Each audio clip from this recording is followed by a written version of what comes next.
తెలంగాణ ప్రజల గుండె ధైర్యం గులాబీ జెండా అని స్పష్టం చేశారు బీఆర్ఎస్ వర్కింగ్ ప్రెసిడెంట్ కేటీఆర్. విత్తనంలో మొదలైన బీఆర్ఎస్ ప్రస్థానం 25 ఏళ్లకు చేరడం గొప్ప విషయమన్నారు. అందరి అనుమానాలను పటాపంచలు చేసి గులాబీ పార్టీ నిటారుగా నిలబడిందన్నారు. 14 ఏళ్ల పాటు ఎన్ని ఎదురుదెబ్బలు తగిలినా కొట్లాడి తెలంగాణను సాధించుకున్నామని స్పష్టం చేశారు. మాజీ రాష్ట్రపతి ప్రణబ్ ముఖర్జీ కేసీఆర్ ను ఎంతగానో ప్రశంసించారని గుర్తు చేశారు కేటీఆర్. ఎన్ని ప్రెజర్స్ వచ్చినా, ఎన్ని ఎదురుదెబ్బలు తగిలినా, ఎన్ని అవమానాలు ఎదురైనా, ఎన్ని అపజయాలు ఎదురైనా, ఎన్ని రకాల దక్కా మొక్కిలు తిన్నా అన్నీ తట్టుకొని గట్టిగా నిలబడి ఆఖరికి 2009 నవంబర్ 29 నాడు కేసీఆర్ సచ్చుడో తెలంగాణ వచ్చుడో అని బయలుదేరితే 11 రోజుల పాటు ఆనాడు నిరాహార దీక్షకు ఆమరణ దీక్ష కూర్చుంటే చివరికి కేంద్రం దిగివచ్చి ఆనాడు డిసెంబర్ 9, 2009 నాడు మనకు ఆనాడు ప్రకటన వచ్చింది. ఇది చిన్న విషయం కాదు. ఇది ఎందుకు చెప్తా ఉన్నా ఇదంతా అంటే మిగతా రాజకీయ పార్టీల పరిస్థితి వేరు, మన పరిస్థితి వేరు.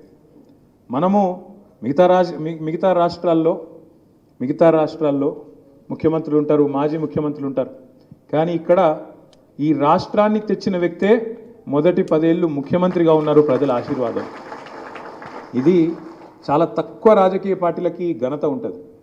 నాకు బాగా గుర్తున్న ఒక సందర్భం, తెలంగాణ వచ్చిన తర్వాత మేము ఢిల్లీకి పోయి ఆనాడు మనం అధికారంలోకి వచ్చిన తర్వాత పెద్దలు ప్రణబ్ ముఖర్జీ గారు ఎవరైతే ఆనాడు కాంగ్రెస్ పార్టీతో మనకు 2004లో పొత్తు కుదుర్చడంలో కీలక పాత్ర పోషించినారో, తర్వాత తెలంగాణ అంశం మీద కమిటీ వేస్తే ఆ కమిటీకి అధ్యక్షుడిగా ఉన్నాడో ఆ పెద్ద మనిషి రాష్ట్రపతిగా ఉన్నారో, వారి సంతకంతోనే గెజిట్ వచ్చింది.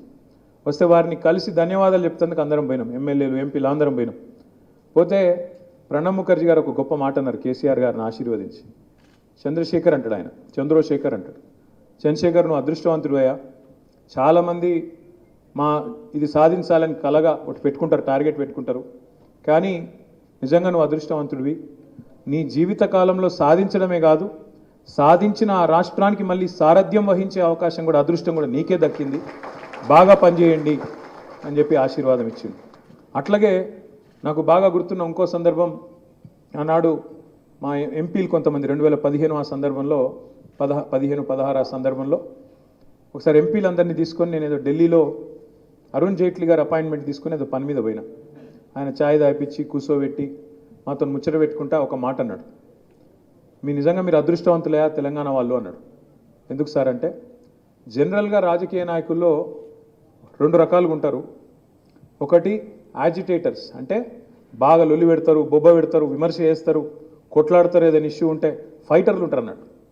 లేదా రెండోది మంచి పరిపాలకులు ఉంటారు, అడ్మినిస్ట్రేటర్స్ ఉంటారు. మంచి యాజిటేటర్స్ ఉంటారు, మంచి అడ్మినిస్ట్రేటర్స్ ఉంటారు. కానీ నిజంగా మీరు అదృష్టవంతులు. కేసీఆర్ గొప్ప యాజిటేటరు, అంతకంటే గొప్ప అడ్మినిస్ట్రేటర్ వెళ్ళిండు, మీరు చాలా అదృష్టవంతులు అని చెప్పాడు. ఎందుకు చెప్తున్నా అంటే మన పాత్ర ప్రత్యేకం, మన పార్టీ చాలా భిన్నం మిగతా పార్టీలకు.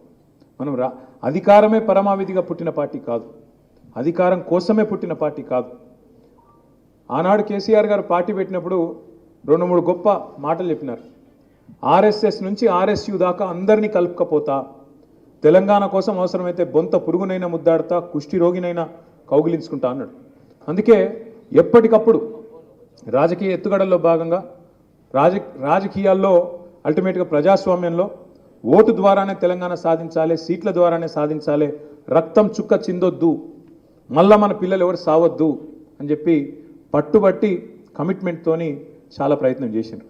చివరికి 8-9 ఏళ్ల పాటు ఇచ్చిన మాట కాంగ్రెస్ మోసం చేస్తే, ఇచ్చిన మాట తప్పితే విధిలేక నిరాహార దీక్ష కూర్చొని మొత్తం తెలంగాణ సమాజాన్ని ఒక్కటి చేసి ఉద్యమ పార్టీగా 14 ఏళ్ళు మన ప్రస్థానం. ఆ తర్వాత ప్రజలు ఆశీర్వదించి మనకు అధికారం ఇచ్చినారు. 10 ఏళ్ళు అధికార పార్టీగా పనిచేసినాం. గత 16 నెలలు ప్రతిపక్ష పార్టీగా పనిచేస్తున్నాం. సాధారణంగా రాజకీయాల్లో 2 పాత్రలు ఉంటాయి, అయితే అధికార పార్టీ లేకపోతే ప్రతిపక్ష పార్టీ.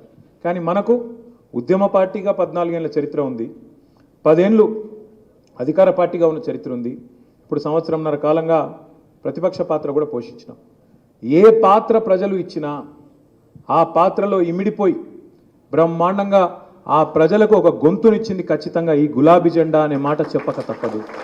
ఇవాళ తెలంగాణ ప్రజల గుండె ధైర్యం ఈ గులాబీ జెండా. ఇదేదో ఆషామాషి పార్టీ కాదు, ఆల్తు ఫాల్తు కథ కాదు మనది. తక్కువ ఉంటాయి ఇట్లాంటి సినిమాలలో ఉంటాయి ఇటువంటి కథలు. చిన్నగా ఉట్టి ఒక విత్తనం లెక్క ఉట్టి ఎక్కడికి వెళ్ళి అంటే ఎవరు ఊహించలే. ఇంత దూరం వస్తుంది కథ 25 ఏళ్ళు వస్తుందని. ఇలా గా సందర్భం ఇది ఏదో ఆషామాషి మీటింగ్ కాదు, ఆల్తుఫాల్తు కథ కాదు ఇది. 25 ఏళ్ళు ఈ పార్టీ ఉంటుందని ఎవరు నమ్మలే. అప్పట్లో పెద్దలు అన్నారు, ఏ మకల పుట్టింది పుబ్బలో పోతుంది, ఈ పార్టీ ఉంటుందా, పాల పొంగు మీ పార్టీ, బుస్సుమని లేస్తారు బుస్సుమని పడిపోతారు అని మాట్లాడినరు, ఇన్సల్ట్ చేసినారు. కానీ ఇవాళ ఎవరైతే మన నా మాట అన్నారో వాళ్ళే ఇక్కడ లేకుండా పోయినారు.